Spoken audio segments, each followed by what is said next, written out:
जय श्री बजरंग बली की जय। बोलिए श्री शंकर जी की जय, श्री गणेश जी की जय, श्री रामचंद्र जी की जय। हनुमान जी अतुलित बल धाम, बलों के निधान हैं। उनके शरीर में अपार बल है, वह ओजस्वी है। और अतुलित बल धामं हेम शैलाभदेहम धनुजवन कृशानु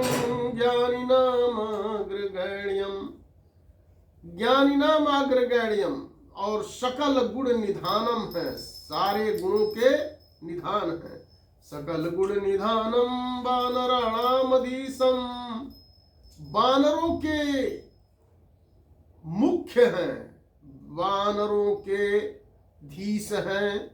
और रघुपति प्रिय भक्तम बात जातम नमामि, और भगवान के बहुत प्रिय हैं, ऐसे भगवान के प्रिय सकल गुण वाले और अतुलित बलधाम वाले श्री हनुमान जी को नमस्कार है। और हनुमान जी की एक कथा यहाँ प्रस्तुत है। जब श्री रामचंद्र जी और लक्ष्मण जी माता सीता की खोज कर रहे थे, तो उस समय जब हनुमान जी से मुलाकात हुई ऋषिमुख पर्वत पर, तो ये लोग खोजने का सभी लोगों को निर्देश दिया। भालू बानर सब मिल करके, अंगद जामवंत सब मिल करके खोजने लगे, विभिन्न विभिन्न दिशाओं में जा करके, और सीता जी का पता लगाने के लिए, सीता जी को ढूंढने के लिए सब लोग विभिन्न विभिन्न दिशाओं में चले गए, परंतु उनका पता नहीं लगा पाए। तब हनुमान, जाम्बवान, अंगद आदि ढूंढते ढूंढते जब थक गए, और इतना ढूंढते ढूंढते थक गए कि पानी प्यास, कुछ उनको पानी मिला नहीं, प्यास के मारे व्याकुल हो रहे थे, भूख लग रही थी, पानी का कहीं पता नहीं था। कई दिनों से फलों के दर्शन भी नहीं मिले थे कि फल भी प्राप्त हो। सारी जिम्मेदारी अब हनुमान जी के ऊपर सौंप दी गई कि भाई हनुमान जी ही आप ऐसी व्यवस्था करो ताकि सबकी भूख प्यास मिट सके। तो उस भीषण पर्वत के एक श्रृंग पर चढ़ करके उन्होंने देखा, तो पास में ही कुछ हरियाली दिखाई पड़ी, और उस हरियाली के देखने के बाद वहां ऐसा लगा कि कुछ सुंदर सुंदर पक्षी और अपने पंखों से पानी छिड़कते हुए क्रीड़ा कर रहे थे, खेल रहे थे, और पक्षियां आते जाते दिखाई पड़ने लगी। तो हनुमान जी को ऐसा आभास हुआ कि यहाँ कोई सुंदर बागीचा और जलाशय जरूर होगा। तब सबको लोग लेकर के हनुमान जी वहां पे गए। वहां जाने पर मालूम हुआ कि एक गुफा में से ही ये सब निकल रहे हैं। एक दूसरे का हाथ पकड़कर भगवान राम का स्मरण करते हुए वे गुफा में घुस गए।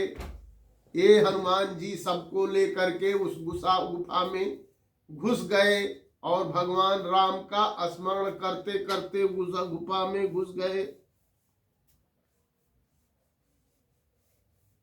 अब वह जब गुफा में घुसते हैं तो वह गुफा बड़ी ही सुंदर थी, और वहां पर झरने में अमृतमय जल था। वहां का जल बहुत ही मीठा था, बहुत ही अमृतमय था, और सोने जैसे वृक्ष थे। वृक्ष ऐसे लग रहे थे जैसे सोने जैसे हैं, और उनमें बड़े ही स्वादिष्ट फल लगे हुए थे। वहां की तपस्विनी थी, उस तपस्विनी ने उसको, उनका अधिकार था, बिना उनके लिए कोई वहां जा नहीं पाता था। अनुमति लेकर उस सबको खाया पिया और स्वस्थ हुए। तब उस तपस्विनी के पूछने पर हनुमान ने सारा वृतांत कह सुनाया और इच्छा प्रकट की जो तपस्विनी थी वो हनुमान से सारी बातें पूछने लगी कि भाई आप लोग कैसे यहाँ पर आए हैं, क्या बात है। तो हनुमान जी ने सारी बातों को बता दिया और सारी बातों को जान करके तपस्विनी जी सारी बात जब जान गई तो उन्होंने कहा कि जहां तक हो सके शीघ्र ही हम लोग यहाँ से निकल जाएं तो अच्छा है। उन तपस्विनी ने कहा भैया यहाँ आने पर फिर कोई जीवित नहीं लौटता है। जिस गुफा में ये लोग पहुंच गए थे वहां जाने पर कोई जीवित लौटता ही नहीं, लेकिन यह निर्विघ्न तपस्या करने का स्थान है। ओ तपस्विनी बता रही है कि यह निर्विघ्न तपस्या करने का स्थान है। यदि लोग यहाँ से लौटने लगे तो यहाँ की तपस्या में विघ्न पड़ेगा।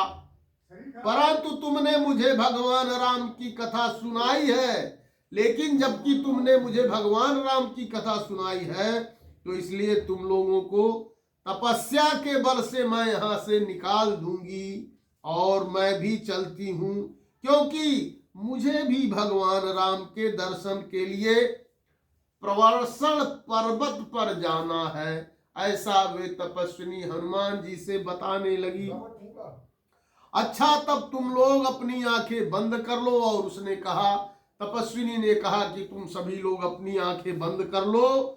बानर भालुओं ने अपने अपने हाथों से अपने अपनी आंखें बंद कर ली और क्षण भर में ही उन्होंने देखा कि समुद्र के किनारे एक ऊंचे पर्वत पर खड़े हैं। हनुमान से अनुमति लेकर के वह तपस्विनी फिर भगवान राम के दर्शन के लिए चली गई। बोलो जय श्री हनुमान जी की जय।